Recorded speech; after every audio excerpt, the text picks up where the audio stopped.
What is up, guys? Welcome back to Wrestling Crossroads. As always, I am one half of your dynamic duo, Twisted, alongside Brother Pyro. What up, what up, what up, what up? I want to start off by saying we are so sorry for getting this out super, super late. Pyro, you want to tell them the reason that we're getting this out super late? Are you sure you want me to do it? Yes. I mean, it's really your news. Yes, I know. All right. So, to the public that hasn't paid. To the public that doesn't have subscriptions. Yes. So, to the public that hasn't quite paid yet, I suggest everybody get on that as soon as possible. But anyway, shortly after Mania, very shortly, Sister Twisted here gave us the greatest gift that we could get here at Wrestling Crossroads. A new addition to our little family. We now have Baby Crossroads. And Baby Crossroads has been super sick lately, unfortunately. So it's been kind of bad on our end, timing-wise, getting him to stay down and then recording and making sure you guys didn't really hear him throughout the whole thing. So we do apologize. This is kind of the first moment that we've gotten bliss to be able to record this. But right. We got it out to you guys, and that's what matters to us. And hopefully going further on in the future, this won't happen again. Hopefully. Okay. So, Brother Pyro, where did this take place? In SanJuan, Puerto Rico. And we're talking Backlash. Oh, yeah. So I'm going to open us up because I know you have some points about the second match of the night. Yes. So starting off, we have the Raw Women's Championship. Bianca Belair defended against Io Sky. This was a very great technical match going back and forth. There were some botches that you had pointed out to me. Like Io going face first into the mat, knowing that she definitely should have been flipped. Yes, I think we had all said it that Bianca's arm started to buckle. I think there were... She started losing grip for sure. Yeah, she definitely did. And as sad as it is to say it, I think that was the easiest landing or the best landing that could have been possible. Oh no, the fact that she didn't straight up break her nose or bust her lip upon impact is a freaking miracle. Mm-hmm. I didn't really see... There wasn't really much to this match. There wasn't a ton of hype behind it. I will say that this match probably did have decent-ish build. And for me, this match definitely showed that Io does have what it takes to be a women's champion in the future. The timing just wasn't right to do it now. Okay. All right. So the winner, obviously, of that match and retaining her title was Miss Bianca Belair. Would you like to see this matchup again? No. No? No, and I have a few reasons why. One, again, this first match was already kind of bland. It was very bland. I think they offset each other so hard that they are not the right dancing partners. Okay. In the ring together. Like, I personally think, like, Bianca would have fared well with, say, Zelina. Like, I think she would have fared a little bit better with Zelina just because, and I'm going to use the botched move, Zelina is a lot smaller than Io. That would have been a lot easier for her to do.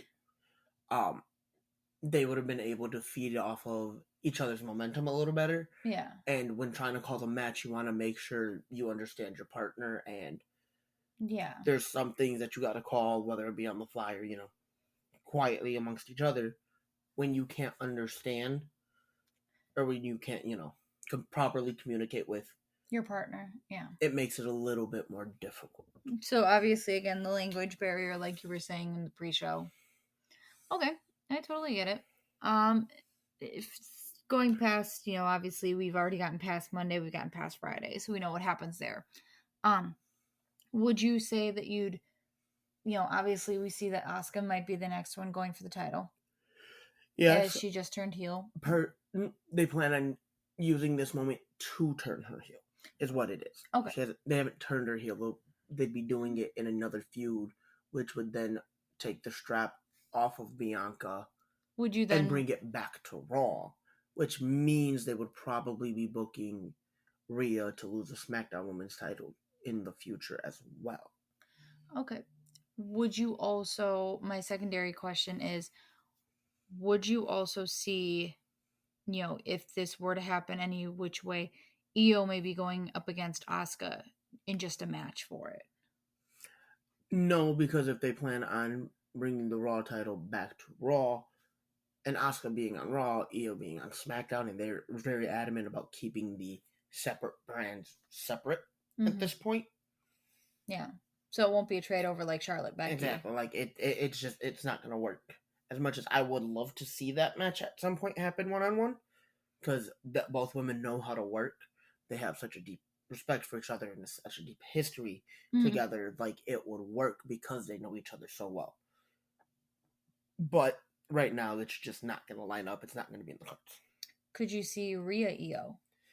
I could see that working maybe a little bit better as well, just because... They've already had their beautiful match in your house. And, again, they know how to... The familiarity and the chemistry, you can tell from that match, is there and would be... Favor them. Yes, and it helped them out a little bit better, because you can also tell... Like, if you really pay attention to this match, neither woman was, you could tell, was truly 100% comfortable with being in the ring with each other. I don't believe they've really worked much together outside of the War Games match. And even then, that wasn't... Yeah, there wasn't much between them in NXT, so... Yeah, so, like, I think just having the comfortability is also... Okay. A huge factor when you're going to be in a match with anyone. Okay, well, take us into our next match. Seth Rollins versus Omos. Like, I personally did not get why we got that match. I did not get the story behind it. There was nothing. There really wasn't a lot of backdrop for it. There wasn't a lot of build, but this match delivered. This match was went over really well. The crowd was invested. I was invested. Both guys in the ring looked absolutely great. Like, I know we were talking about that Seth Rollins made Omos look... Oh yeah, no. Everything, good or bad, is on you and your dancing partner. And I'm sorry, but there isn't a better dancing partner in the WWE right now. Or at least outside of, one of three that I would rather have. Especially for somebody as green as Omos. Be in the ring with. And Rollins is at the top of the list. Yeah. Like, there isn't really much better than him. Like, you want somebody to look like $1 million, even if they're really worth like 10, put him in the ring with Rollins. A Styles. Because when they broke up, what was it, last year? Yeah. Last December or whatever? They had that one-on-one match. And what happened? Styles made Omos look absolutely phenomenal. Yeah. No pun intended, but... Styles made Omos look really good. Yes. Look at Omos's matches with, say, a Strowman or a Lashley. He didn't look that great. No. Lesnar did not help him look that good. No.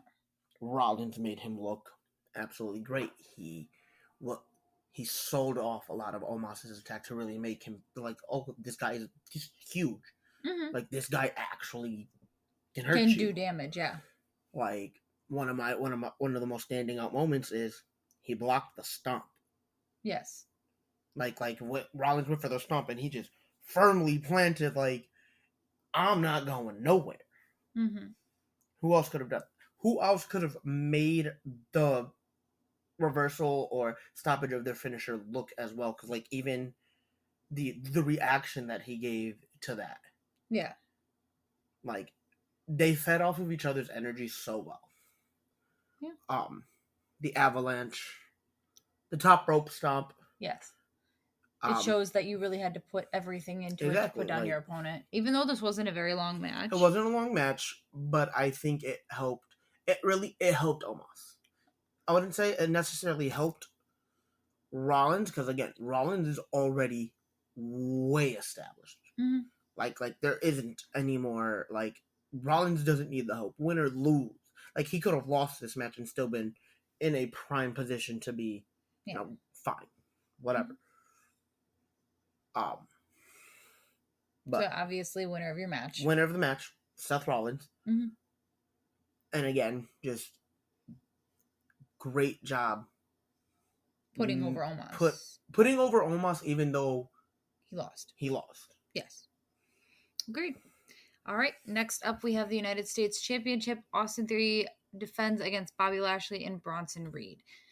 Now, I know the main reason you didn't pick Bronson for this was because of the brand split.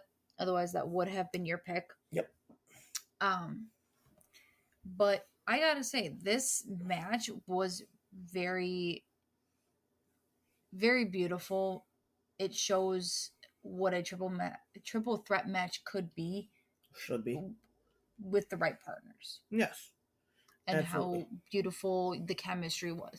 I do want to say that it took me a bit to get into it because of Bobby and Bronson not really having that big of chemistry, but when you throw Theory into the mix, it really helped balance everything and out. Even then, even with, them not necessarily really having worked well together, mm-hmm. or worked enough together to really give them a ton of chemistry, you could tell, like, all right, this is a match I want to see one-on-one now. Like, yeah, you can see it organically start to build. Yes. That they're like, all right, they could actually work a program together at some point. Unfortunately, we won't get that for a while. WWE wanted it to happen. Yes.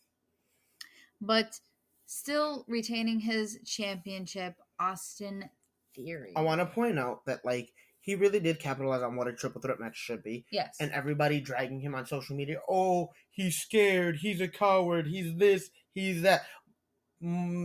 He's smart. He's smart. He did exactly what anybody else would have done in that position to pick up the win. Yes.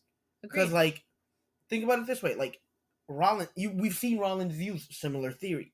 Yes. Or, not theories.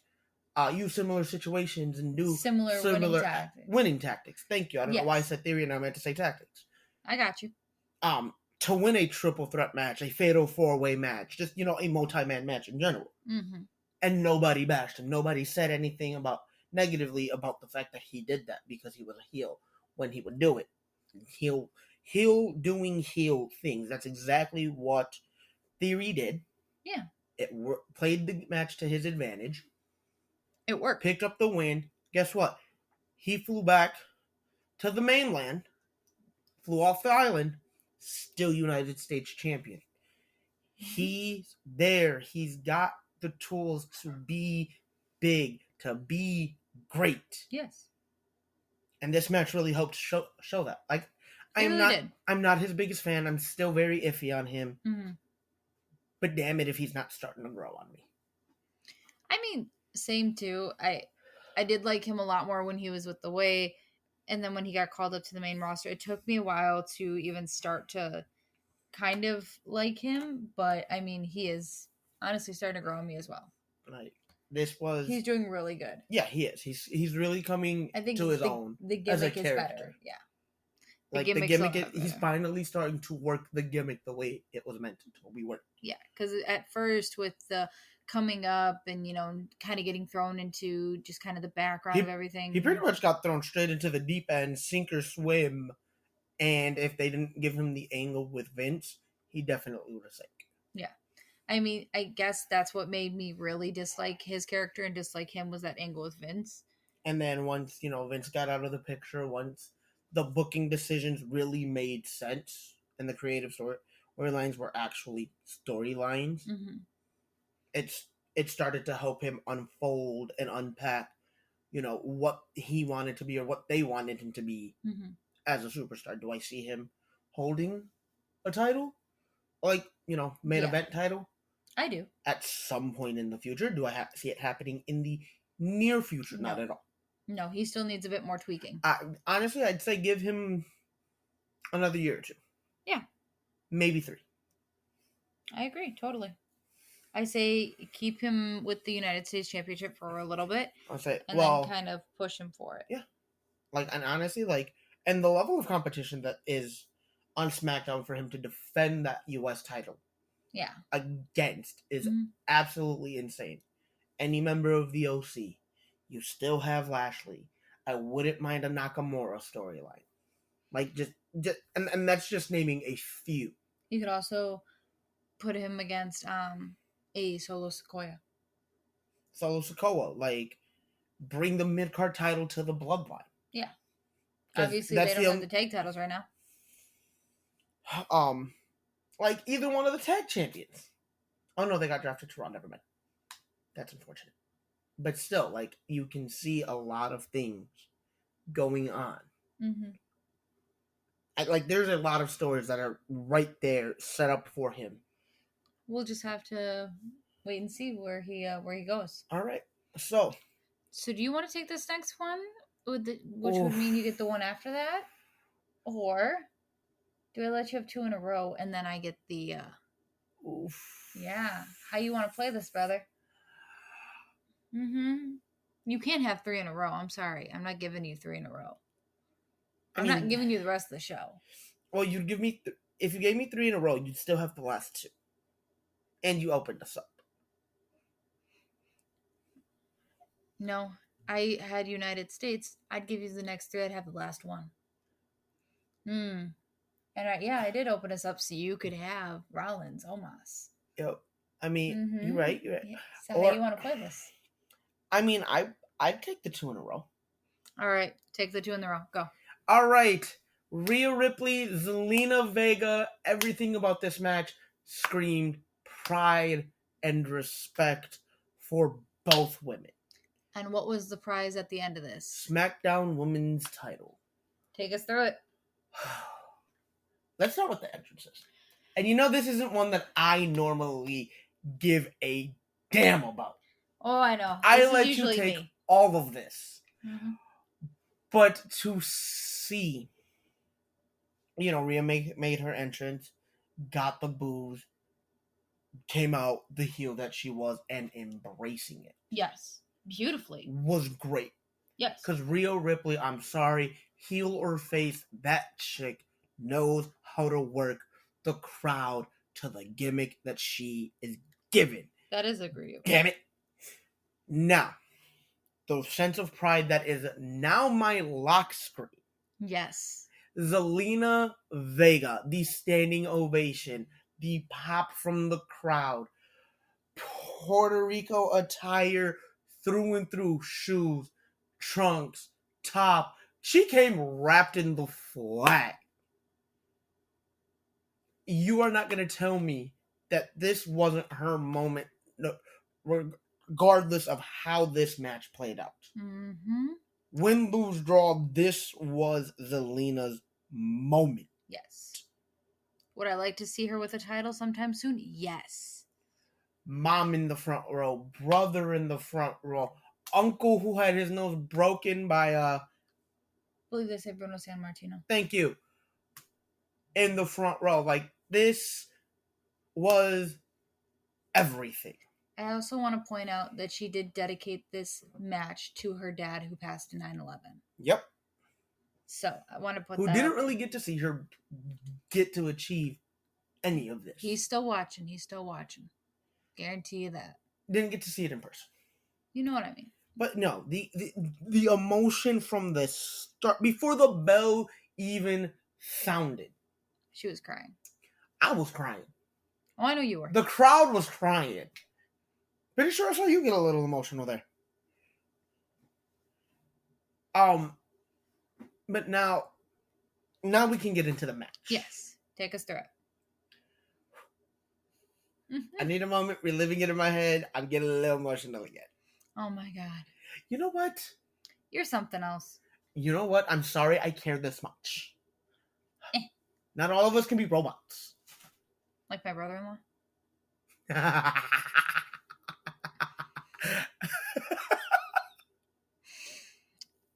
I'm not even sorry for that one. You just derailed the whole show. Hold on, you just derailed the whole show. And this is why we do this live. Do this live, no editing, no nothing. This is why we do this live, is for pure reaction. Anyway. Alright, so let's talk about the match. The actual match that was Zelina Rhea. Because, oh my god, did these women work this match so well. Yes. Alright, I'm going to go out bold limb, easily top 5 women's matches I have ever seen in my life. Okay. And I have been around for a lot of wrestling. Easily one of the top 5 matches I have ever seen. Yes. The showcase of strength, the strategies that you can tell both women came into this match with. I was very happy to see that Zelina did use the 619. Yes. I was like, oh. And the tribute to Eddie was beautiful. Oh, yeah. No, they set it up, and I was just like, oh, they're going to block it. Oh, they're going to block it. She hit it! She hit it! I was so happy. Well, like I said, I didn't think it was going to go through. I thought, like, going to be some kind of outside interference. She was going to catch her. She was going to move. I was very happy that there was no outside interference. Oh, no, this match was great. It really surprised me. But yeah, seeing both women play off of each other's strengths and weaknesses to give us the story that this match was amazing. Obviously, picking up the win to the surprise of nobody, because we all knew it was coming, and it breaks my heart. Rhea Ripley. But what happened after? But Rhea really, letting Zelina shine during the match. Yes. And even, alright, post-win, just leaving quickly. And that's something you see a lot, especially out of heel champions. They want to take that moment and embrace it. No, she let Zelina have her post-match moment as well. That's why I said, win, lose, draw, this was Zelina's night. This was Zelina's moment. No ifs, ands, or buts. This was hers. Well, I know they're also talking, it's just rumors, obviously, right now, about trying to get a show in Australia where, Rhea's from. And I think that it'd be great if they were to let, heel or face, whatever Rhea is at that time, if she has that post-match moment as well. And I think that's why this is so important to her, to see people have that moment, especially when it's not people that get the push like Zelina. Right. Granted, her push really should have came at the Queen's Crown last year. It should have, but it didn't. So. But Zelina finally having her time in the sun to shine and showcase that she really is capable of being that top player, to being that face of your women's division for either show. Give her a title. Is what matters here. Give her a title. Give her a title that matters. Because the last time she held a title was Carmella. WWE. The only time she's held the title. WWE Tag Team Champions. Yeah, no. A title that has played more games of hot potato than I have in my entire 25 years of life. Facts. All right. The title's only been around, 3 years? About, yeah. I would say. So, give us more. Give it to us again. Night of Champions is coming up. Run it back, y'all.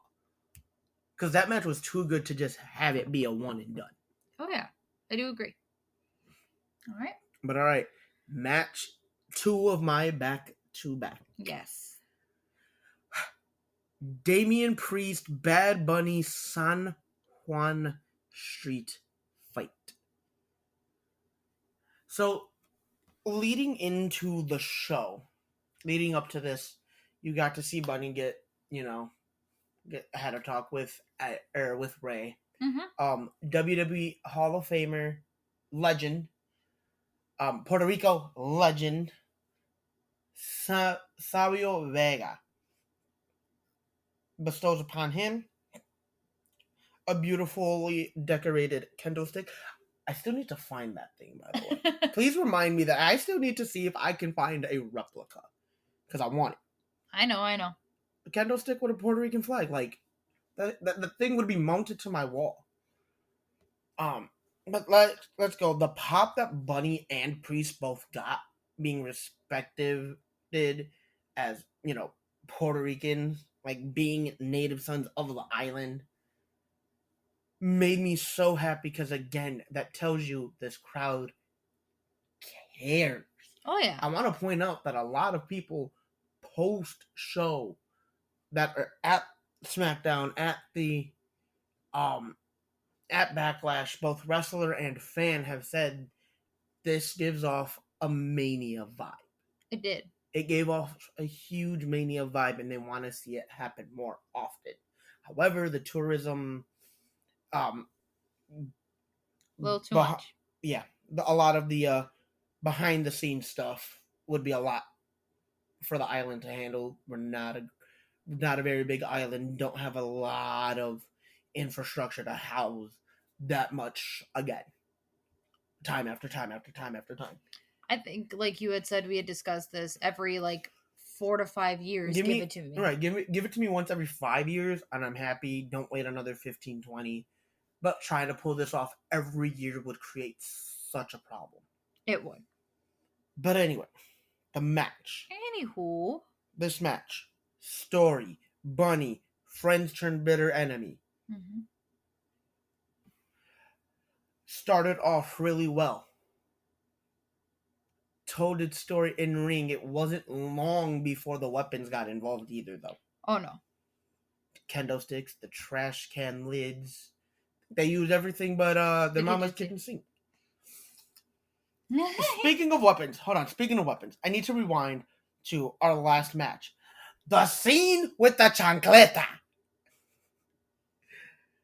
Zelina throwing the chancla at Rhea had to be one of my favorite moments. She jumped out of the ring after that bell rang and went for her mom and got the chancleta just from her. Threw it at her bro, I had PTSD for a minute. Yeah, you really did. You sat there, had to pause it, and you're like, oh. Nope. Mama, no. But back to Priest and Bunny, though. Back to PTSD. Priest and Bunny. I'm surprised I didn't see a chancla come up for their match. Nope, got the kendo stick. We got the kendo stick. We got the chair. We got the trash can. We got all of it. I think that's the only thing we didn't see was a chancleta. Yep. That's what I said. I'm surprised I didn't see it. Just beep. Smacking him with one. Oh my god, no, that would have been hilarious. The match with the rated Dominic. With the belt. Love, if you don't let me get through this, we're never gonna finish. It's okay. I can talk wrestling forever, but we need to get this out to our public. They've already waited a week. All right, keep going. But yeah, no, to see them tell this story with I want to point out that this match did not have a ton of interference, but when it happened, who interfered? We had the Judgment Day. Oh, of course. And then out comes Ray. Mm-hmm. Which the numbers kind of got him. And then came Carlito. Oh my god, why? Where has he... childhood. Yeah. No, oh my childhood. Mm-hmm. Out comes Carlito. I was happy. He was left, right. Anybody that stood in his way. He spit the apple. We got the apple spitting. We got the apple moment. At down. Yes, which made it even better. And then they retreated. Or at least they tried. Mm. But then out comes the rest of the LWO. Ooh. Cruz del Toro. There you go. Joaquin Wilde. Mm-hmm. Santos Escobar.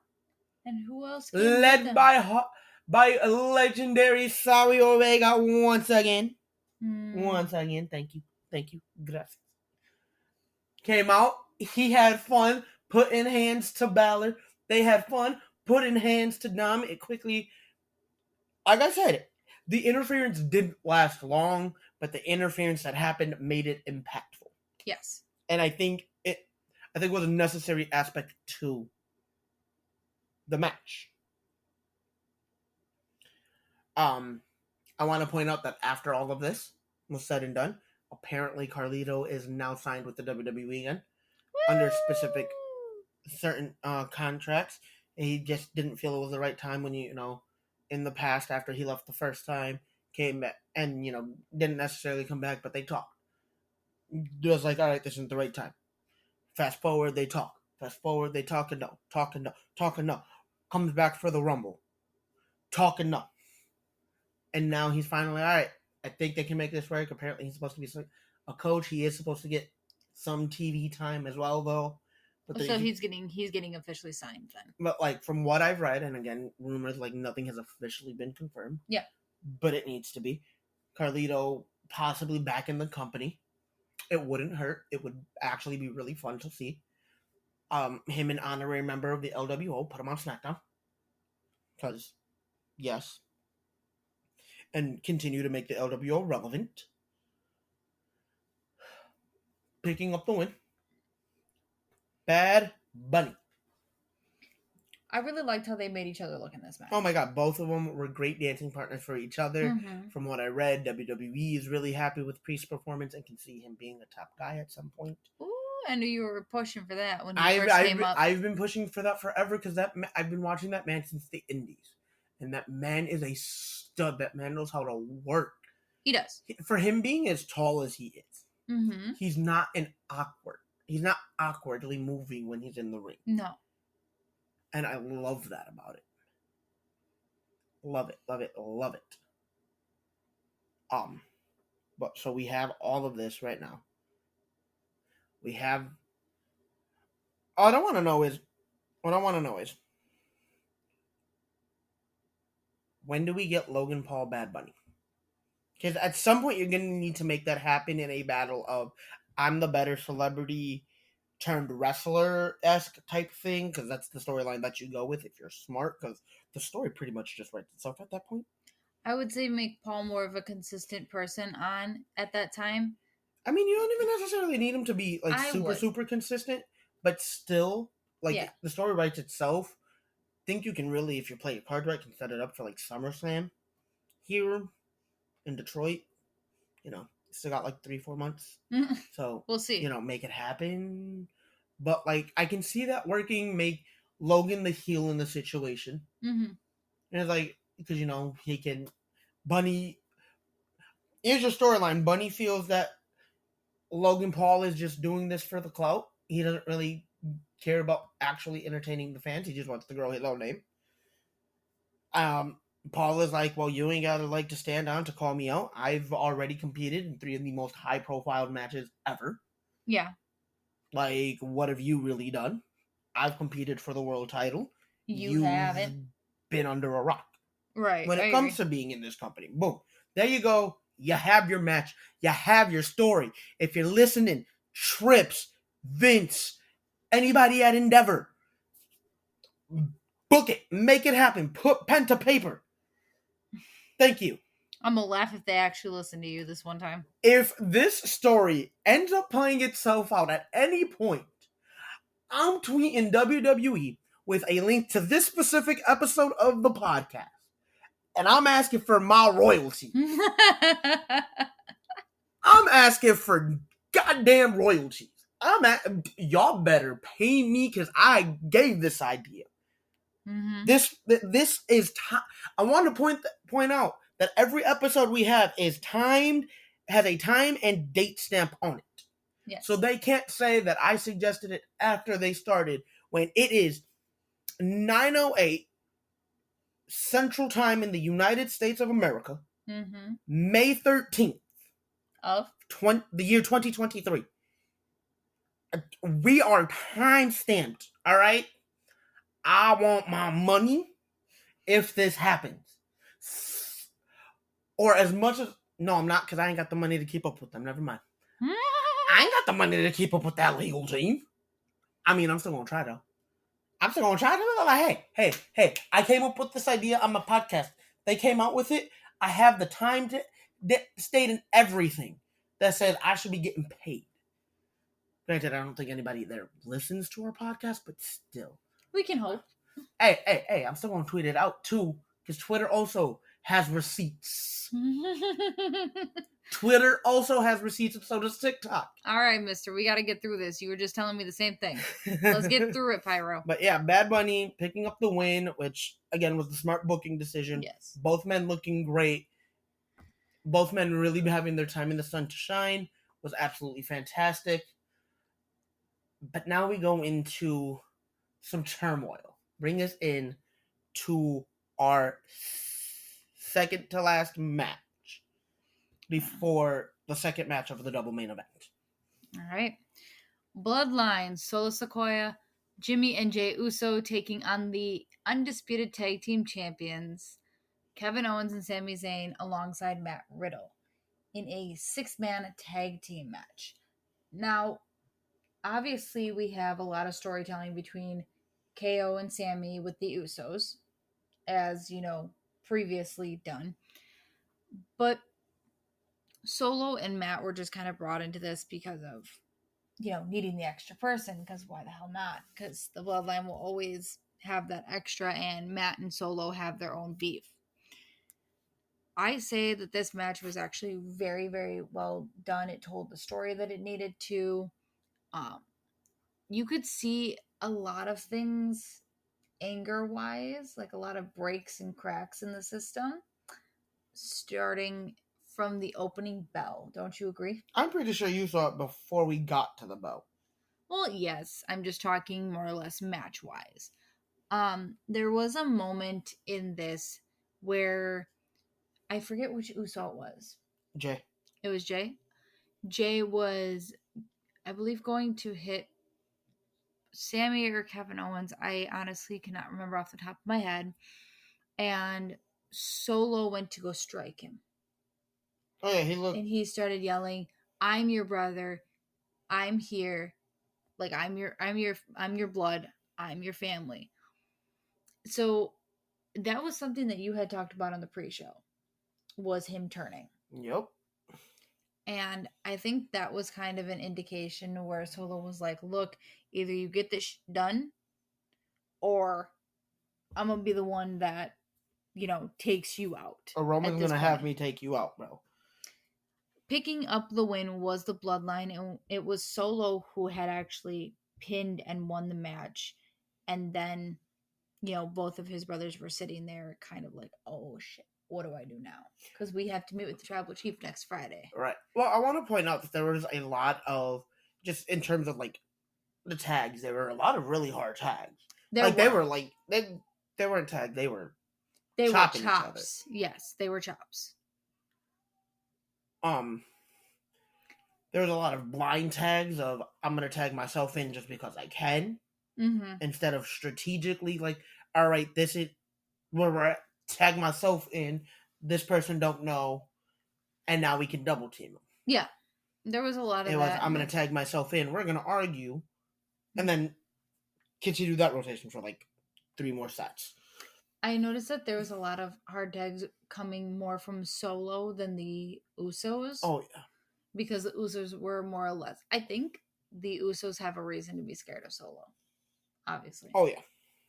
Like, this is their little brother, but this is somebody. He's also the most dangerous member of that bloodline, outside of Roman. And with him being so heavily under Roman's thumb, he is destructible. There isn't anything he's not going to do for his cousin right now. And you can tell. You can tell that with given the setup post SmackDown. Which we'll get to later. All right, you want to take us into our main event? You know what? I've had my fair share of and half of the matches. I'm gonna let you take us into that second main event. Okay, Cody Rhodes takes on the Beast Brock Lesnar. So I want to point out that before this match started, before the bell rang, Cody was smart, and he did a pre-match attack. This is something you wouldn't necessarily see from a baby's face, especially somebody of Cody's stature. But I think it told the story of the babyface being like, hey, this is obviously David and Goliath. I need to do what I can to win this match because I need to get back to finishing my story. Right. And right now, this is just a hurdle on the way to ending my story. And obviously, we're going to see a lot more of that because in the, tournament, obviously, that took place Monday, Brock Lesnar was the reason why Cody isn't the winner of his. So going into the match, obviously this match wasn't really long, I gotta say. It wasn't long, but again, it did its job. It did its job. So towards the very beginning of the match, once the bell had rang, the top or middle turnbuckle? That's the top. Top turnbuckle pad on one of the sides of the ring came loose and came off. Cody did throw it into the crowd, I believe. Yep. If I'm remembering correctly. And further on in the match, Brock Lesnar got busted open by falling into it. Yes. That was a planned moment. Okay. Well, the plan was for him to bleed. How they got there, they really left up to kind of their imagination. Them. So the fact that it wasn't actually a blade job, though, and that was like genuine, like busted open. Yes. Is nice. It's a nice little touch. Again, telling the story, the blood running down his face, the blood all over Cody's torso from them just being locked in together was really fun to see. It was really great. Yes. Lesnar's a bleeder, bro. He is. Lesnar's a bleeder. Different show, but John Moxley would be proud. I love the... I'm not gonna lie. I'm gonna sliding off into that show just a little bit. The fact that Danielson on commentary during the cage match with Omega, Moxley don't even wake up till he starts bleeding. Yeah, was absolutely hilarious. Mm-hmm. But my thing is, Lesnar's was a lot more natural and wasn't as... And Lesnar's isn't as frequent. Because Lesnar don't bleed for nobody. Yeah, no. So the fact that he was willing to do it for Cody... says a lot. Thank you. Whereas, again, Moxley bleeds for the sake of bleeding. Almost every single match. He's like, I'm going to bleed because I can bleed. Like we've said, this told what it needed to. Obviously, we knew even in the pre-show that this wasn't going to be a one and done. This was going to continue in a story for a little bit. I'm really glad that they gave Cody the first win on this. And I was very surprised to see via Twitter after this match that Brock Lesnar went out smiling. He clapped and he went out smiling. Well, Lesnar is always one to respect good and strong and healthy competition. Mm-hmm. And that's what Cody gave him. All right. So before we get into anything else with the past week, before we end our podcast, I do have to put you on the spot for one thing. Oh, jeez. I'm going to list off the matches we've had tonight, and I want you to grade them. Oh. We said we were going to do this. Yes, but I thought this was going to be a little bit more delayed, a few shows later. Nope. I got to do it. You're going to do it to me right now. I got to do it. Right now. Okay, am I giving him a letter grade, 1 through 10? Let's do a letter. Stars. Let's do a letter grade, and we'll go from there. If you guys want to hear 1 through 10, you guys want to hear stars, or you like the letters, sound off on Twitter. Please let us know on Twitter. All right. So we got the Raw Women's Championship, Bianca and Io. C+. All right. Seth Rollins and Omos. B. United States Championship Triple Threat. B. SmackDown Women's Championship. A-. Bad Bunny and Damian Priest Street Fight. B+. Ooh. 6-man tag match. B-. And Rhodes Lesnar. B. Alrighty then. I gotta do it. None of the matches really hit that A+ range for me.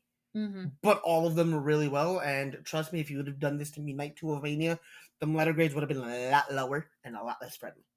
Yeah. Because there was no reason this show should have gone as hard as it did by any means. Mm-hmm. How the hell was it better than a night of WrestleMania, which is supposed to be the pinnacle of sports entertainment shows? Because they didn't do shit and they didn't know how to take care of WrestleMania night 2. Again, they with the put exception everything good with on the night exception 1. of two matches. I will point that out. Yeah. Again, they did everything good on night 1. So, anything else you'd like to culminate into this before we end our podcast? Let's talk about SmackDown for a half a second. Okay. Bring us through it. Reigns coming out with the Bloodline was like, yo, Usos, you really think we're not going to talk about the fact that y'all lost at Mania? And then dedicated your rematch to me, who is not a tag team guy. Yep. And then lost that again. Not a tag team guy yet. Won the tag team championships with Seth Rollins. Okay, but that was how long ago? Yes. Yes. All right, then. All right. And then you lost again. Like, really? How you finna dedicate the match to me and then lose the match you dedicate to me? So they're sitting there, he's like, yeah, nope, y'all gotta apologize. Jimmy not really wanting to go for it. Jimmy not going for it. I'm thinking, all right, this is where they get excommunicated. Jay comes in, is like, yo, we apologize. Give us one more chance to bring them back. He's like, you're right. They's going to come back to the Bloodline. But not by your hands. Because he also points out to Solo at the beginning of this that they no longer have just a KO or Sammy or Riddle problem. Mm-hmm. They got an Uso problem. The new problem is yo brothers. They are the next problem we got to deal with. So, yeah, that's gonna suck for Jimmy and Jay. So now it's looking to be. So upon ending a SmackDown, he, end of that segment, he hands Heyman the mic and was like, yo, tell him what's about to happen. Solo, Roman, KO, Sammy, Night of Champions. Thank you for finally, Saudi. Thank you for finally getting it together. Working things out with Syria, because now my boy Sammy is allowed in the country without being in danger of his life. Mm-hmm. Tag team championships, May 27th, Night of Champions. Yes. Roman not only said that the title would be coming back to the Bloodline because of that, but he dedicates this match to who he says is the greatest tag team ever, Alpha and Sika, the Wild Samoans. He is dedicating this match and this victory to them, his dad and his uncle. I also really want to point out the fact that he really called them out for the Usos calling them out when it was like, we have legendary tag teams in our family dynasty, in our family tree, and y'all couldn't keep the titles, y'all couldn't re-win the titles. Alpha Sika, their dad, part of Too Cool. Like, they have the tag teams in their champion, in lineage, in their family tree. So again, why did you lose? And why did you dedicate that match to the singles star of the family instead of to one of the tag teams of our family? So, Roman on a mission. We got something we're looking forward to for Night of Champions. Oh, yeah. All right, so that is the next time we see him? That is the next time we see him, May 27th, Night of Champions. Let's get it going. All right. And again, we apologize for this taking so long to get out. Again, baby Crossroads has not been an absolute menace. Has not been the happiest little one. And fingers crossed that he is working with us for our next pay-per-view so we can get everything to you in a very good amount of time. So we are out. That is it. We will see y'all later. Later.